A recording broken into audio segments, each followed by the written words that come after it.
mtazamaji popote ulipo, unaitazama runinga ya Kibu.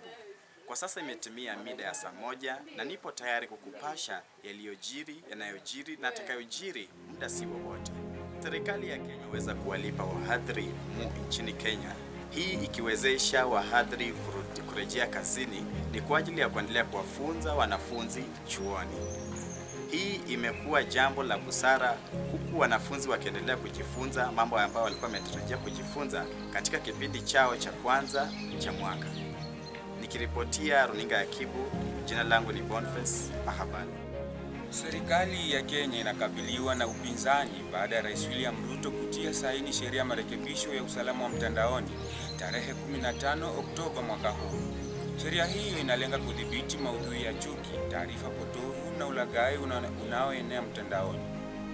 Wachanganuzi wa siasa na mashirika ya haki za kibinadamu wanasema sheria hizo zinadhoofisha uhuru wa kujieleza na kazi ya wanahabari, huku wengine wakihofia sheria hizo kukandamiza upinzani, hususan katika hatua za kutathmini utendakazi wa serikali. Kwa sasa, Mahakama Kuu imesitisha baadhi ya vipengele vya sheria hiyo hadi kesi itakaposikilizwa kikamilifu. Nikiripotia runinga ya Kibu, mimi ni Hannes. Biashara si tu kuhusu faida, ni kuhusu maono, mikakati na udhubutu. Kutana nami ripota mahiri wa masuala ya biashara kwenye The Game Changer Media kwa uchambuzi makini na masuala ya kina, nikuelezee mengi kuhusu biashara. Nimekuwa wako Halima Adman, runinga ya Kibu. Aliyekuwa naibu wa rais Rigathi Gachagua amewataka vijana kujiandikisha kama wapiga kura mapema kabla ya uchaguzi wa mwaka 2027. Akizungumza katika kongamano la DCP Youth League, Gachagua amesema kuwa vijana wana uwezo wa kubadilisha uongozi kupitia kura. Nikiripotia runinga ya Kibu ni Ian Kiprotich. Chama cha ODM kimeweza kufanya vizuri licha ya kufa kwa kinara wake ambaye alikuwa Raila Amolo Odinga. Katika uchaguzi ndogo ulioandaliwa siku ya Alhamis, chama hicho kimeweza kubunia pakubwa ushindi katika maeneo kadhaa ikiwemo Ugunja, Kasipul pamoja na Magarini. Huko Kasipul ni kuwa aliyekuwa mwakilishi wa chama hicho Boyd Were ndiye aliweza kuwa mshindi, na Magarini ni Harrison Kombe na huko Ugunja ni Moses Omondi. Nikiripotia Kibu TV ni David Msando. Afisa msimamizi Salim Abdalla alimtangaza Ndako kuwa ndiye aliyekuwa mshindi wa kura hiyo iliyofanyika hapo jana. Nikiripotia runinga ya Kibu. Vurugu ziliweza kushuhudiwa pale Kariobangi North ambapo kiongozi wa DCP Rigathi Gachagua alipokuwa akihudhuria mkutano wa watoto. Rapture ziliweza kushuhudiwa ambapo vitoza machozi viliweza kurushwa ambapo ziliweza kufanya watoto kushindwa kupumua na watu kutawanyika.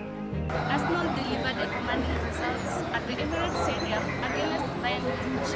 They won in high-stakes UEFA Champions League that defeated two previously unbeaten sides against each other. The host struck first when Julian Timber fired in the 22nd minute. Bayern Munich equalized in the 32nd minute following Lucas Moura's. Arsenal come back stronger in the second half following Rooney Madueke and Gabriel Martinelli goal. This result solidifies Arsenal ambition to win Champions League trophy. Katika vilima vya Ukambani ambako upepo ubeba kumbukizi za mababu na kubakia kuwa mizizi ya jamii. Hivyo basi wazee wanasema kuwa jamii isiyokuwa na mila ni sawia na mti usiokuwa na mizizi.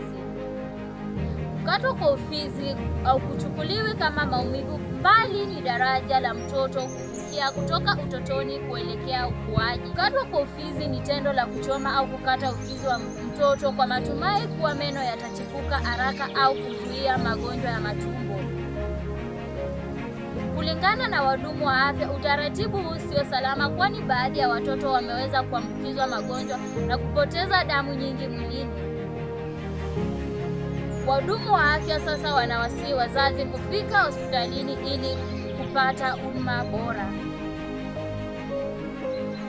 Mila ni muhimu na sio kila mila ni salama. Kumlinda mtoto ni kulinda kizazi cha kesho. Nikiripotia runinga ya Kibu, jina langu ni Priska.